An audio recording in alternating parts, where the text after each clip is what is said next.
क़यामत का दिन बड़ा होलनाक दिन होगा। उस दिन जब बंदे कब्रों से उठेंगे तो कब्रों से बरह न उठाए जाएंगे। कब्रों से जब उठाए जाएंगे तो वो कफन उनसे उतार लिया जाएगा। ये बात जब उम्मुल मोमिनीन सय्यदा आयशा रज़ियल्लाहु ताला अन्हा ने सुनी तो उनका वजूद थर थर कांपने लगा और अर्ज़ गुजार हुई, या रसूल अल्लाह, फिर हमें एक दूसरे से हया नहीं आएगी? फरमाया, आयशा, मामला इससे भी आगे है। मतलब क्या? अगर किसी को होश रहा तो हया आएगी ना। होश उड़े हुए होंगे, हौले क़यामत तारी होगा, बदन कांप रहे होंगे, कलेजे लरज रहे होंगे, दिल खौफ से पानी पानी हो रहे होंगे, पित्ते पानी हो जाएंगे। तो हशर के मैदान में जब लोग जाएंगे तो सबसे पहला सवाल जो रब लोगों से पूछेगा वो क्या होगा? सही हदीस में आता है, इन्ना अव्वला मा युहासबु बिहिल अब्द बिसलातिही। क़यामत के दिन बंदों से अल्लाह ताला सबसे पहला सवाल ये पूछेगा कि क्या तुमने नमाज पढ़ी थी? सबसे पहला सवाल यौम हशर में क़यामत के दिन नमाज के बारे में। और अल्लाह ताला जल्ला शानुहु क़यामत के दिन लोगों को अपने हुजूर सजदा रेज होने का हुक्म देगा कि आज मुझे सजदा करो। दुनिया पर कोई सजदा करता है या नहीं करता? क़यामत के दिन तो चाहेगा कि अभी सजदा रेज हो जाऊं, बल्कि काफिर भी चाहेंगे कि हम भी सजदा रेज हो जाएं। जब अल्लाह की तरफ से सजदे का हुक्म होगा तो बुतों को सजदा करने वाले भी सोचेंगे कि आज हम रब को सजदा करें कि उसके हुक्म की तामील हो जाए। लेकिन सजदा करना चाहेंगे तो बेनमाजियों की कमर अकड़ जाएगी। वो सजदा करना चाहेंगे भी लेकिन सजदा नहीं कर सकेंगे। और फिर रब के सामने जो जिल्लत उठाना पड़ेगी, जो रुसवाई उठाना पड़ेगी, उसको लफ्जों का पैराहन नहीं दिया जा सकता।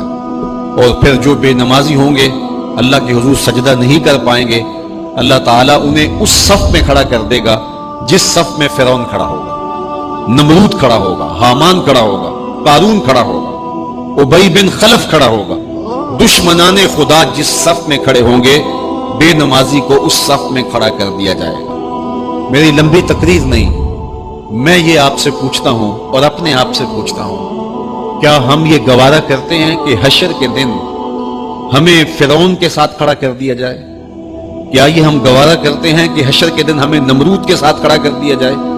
क्या ये हमारी तबीयत इसको बर्दाश्त कर सकेगी कि रसूलुल्लाह के दुश्मनों के साथ हमें खड़ा कर दिया जाए? और क्या मेरी माएं और बहनें और बेटियां ये गवारा कर सकती हैं कि रसूलुल्लाह की राहों में कांटे बिछाने वाली उम्मे जमील के साथ उन्हें खड़ा कर दिया जाए? यकीनन हम कभी नहीं चाहेंगे। हम ये रुसवाई कभी बर्दाश्त नहीं कर सकते। उनके पास खड़ा होना ही कयामत है, उनके साथ खड़ा होना ही अजाब है।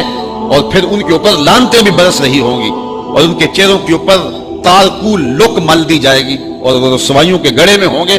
तो उनके साथ खड़ा होना तो बहुत बड़ा अजाब होगा। और अगर कोई तकलीफ बदनी ना भी हो तो हम ये गवारा नहीं करते कि खुदा के दुश्मनों के साथ खड़े हों।